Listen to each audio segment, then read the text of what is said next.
Hi అండి, welcome to my channel. ఇప్పుడిప్పుడే మనకు ఒక బ్రేకింగ్ న్యూస్ అయితే రావటం జరిగిందండి. గత కొద్ది రోజులుగా అదృశ్యమైనటువంటి నర్సాపురం ఎంపీడీఓ మండవ వెంకట రమణారావు ఆచూకైతే గురువారం రాత్రికి కూడా లభించకపోవడంతో కుటుంబ సభ్యుల్లో తీవ్ర ఆందోళన అయితే నెలకొందండి.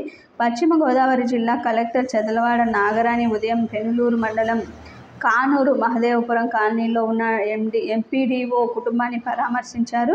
ఇక ఈ సందర్భంగా కుటుంబ సభ్యులతో మాట్లాడుతూ వైకాపా నేతల ఒత్తిళ్లతోనే రమణారావు ఆచూకీ లేకుండా పోయిందని ఆవేదన వ్యక్తం చేశారు.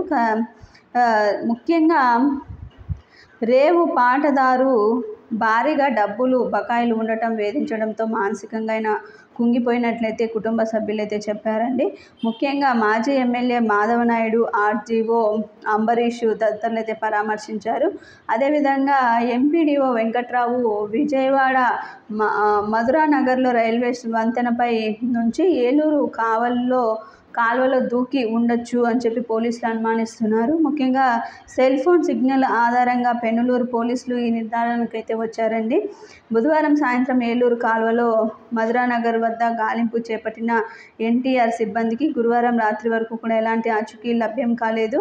ముఖ్యంగా వెంకట రమణారావు అదృశ్యం కేసు దర్యాప్తును పోలీసులు ముమ్మరం చేశారు.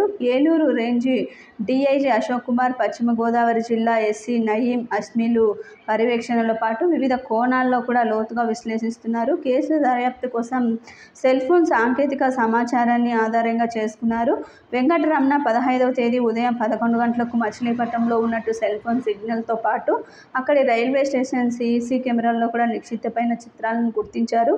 ఇక అక్కడ నుంచి ఇతని సెల్ ఫోన్ లొకేషు ఏ ప్రాంతంలో ఎంతసేపు ఉంది, ఎక్కడెక్కడ సమాచారాలన్నీ కూడా క్షుణ్ణంగా పరిశీలిస్తున్నారు. రేవు పాటల్లో 56 లక్షల బకాయిలు గుత్తదారులకు రెడ్డప్ప ఈ విధంగా ఉన్నందునే ఈ విధంగా చేయడం అయితే జరిగిందని చెప్పి ఆవేదన వ్యక్తం చేశారు. అయితే చంద్రబాబు గట్టి హామీని అయితే ఇచ్చారండి కుటుంబ సభ్యులకు. ఏమీ కాదు, మా సాయం ఎప్పటికీ మీకు ఉంటుంది అని చెప్పి భరోసానైతే ఇచ్చారు. ఎలాగైనా ఈ మిస్టరీని వీడుతుంది అని చెప్పి గట్టి భరోసానైతే ఇచ్చారు. మీకు ఈ వీడియో నచ్చినట్లయితే తప్పకుండా లైక్ చేయండి, షేర్ చేయండి. Thank you for watching.